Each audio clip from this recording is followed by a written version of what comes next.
by manipulating that lip down, let's see if we get a different cut here. Just go on that side over here.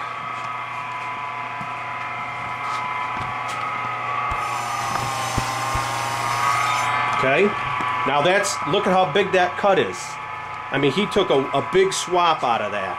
Now, what did you feel in that?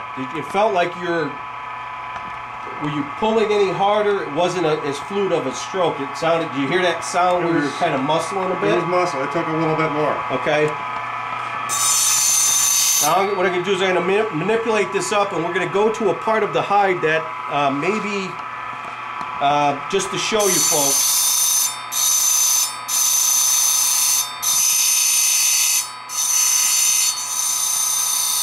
a lot of those sparks are coming from the steel hitting the side of the blade, not necessarily up under the lip.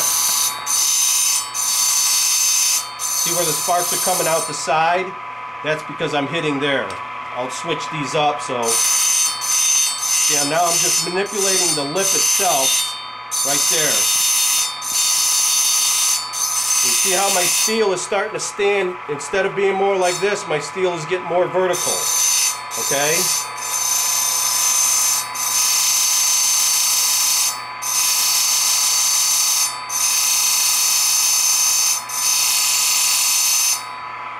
Alright, take a swipe with that now on this part. Take it down there, because if you go through, we cut it off. Okay, see that? Unbelievable. That is the same. All I did was manipulate the lip and look at the difference of the cut.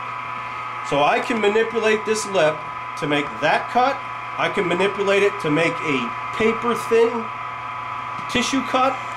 And it's all by not changing the guards, but affecting the steel. Hold it up and show the different. You didn't see the oh, like all three of them in one, you know? Right.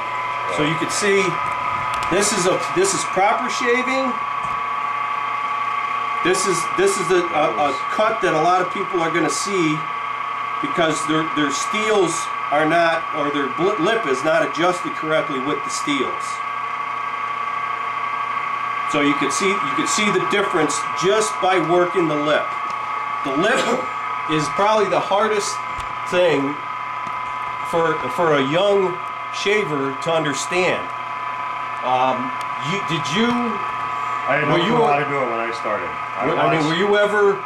I was aware that you can do it, but obviously there's really been no videos out, or the videos that you get with the machine, they just show you how to set it up and hit it with your steels, which really doesn't show anything of what you're, trying to show these guys here. I had no clue how to do it before.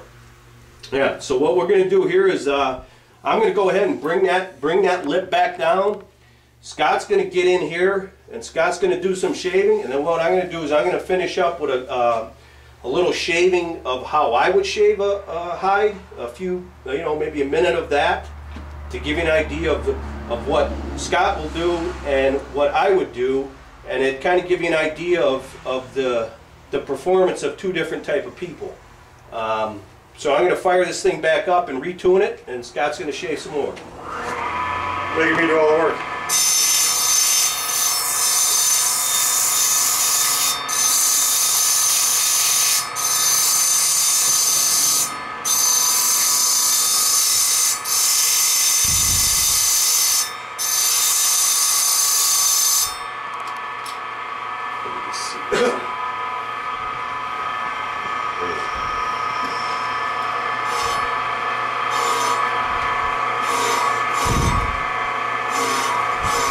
That sound, that's pretty sweet, that sound right there.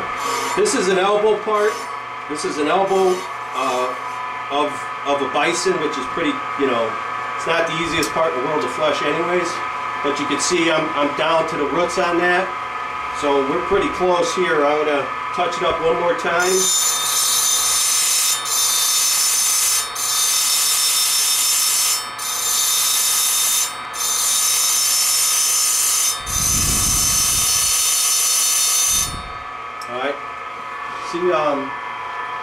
Go ahead and test try that. What we always try to do is, after you steel a blade, go to a part of the hide or cape that might be considered scrap or might cut off of a mannequin. Don't jump. As soon as you adjust the steel, if you're not familiar with the process, don't jump right into the field or the neck or the face of a cape. Go to the back side of it, maybe where you know, on the top, back or something where you could sew it or maybe cut it off. But after you steel, always test drive in an inconspicuous area. Give that a shot on that there.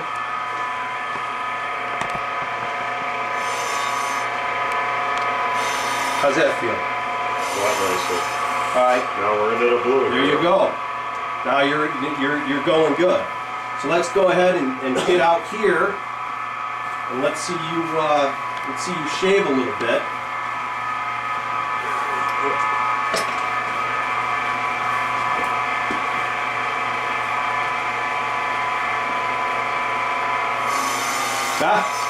See? Go ahead. That's what I said. It's a big learning curve to learn how to do it the right way after you've been doing it for so many years. Right.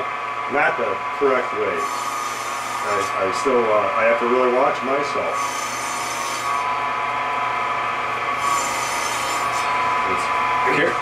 These bison are just so damn big.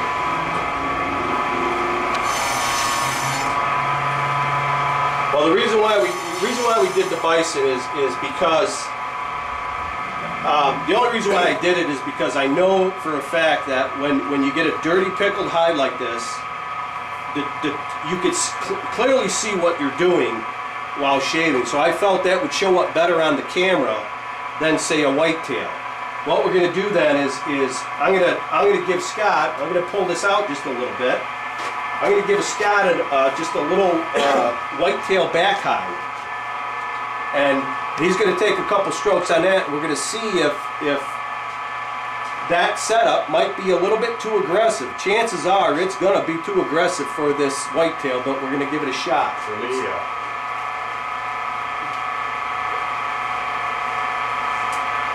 Okay, this is just a cast off. It is pickled. It has been shaved. You can see a little bit of the pickling has taken effect. You've got some swell in there. It's fairly dry, so this is a pretty good specimen for pickling and shaving. Give that a shot, but I'm pretty sure that you're going to find, once again, you check the lay of the grain here, you can kind of see that this is kind of this way. Back of the deer is here. Right. So the back of the deer is here, and you always want to work back of the deer to the front. So go ahead and do your tricks there. Just go easy. Okay? Right. Look at that. So now he's doing pretty good even with that setup. Now you can tell he was a little tentative with that stroke. It wasn't the same power stroke. You just don't want to put, you don't want to lay into it. You're better off going a little bit easy than you are sewing. So go ahead.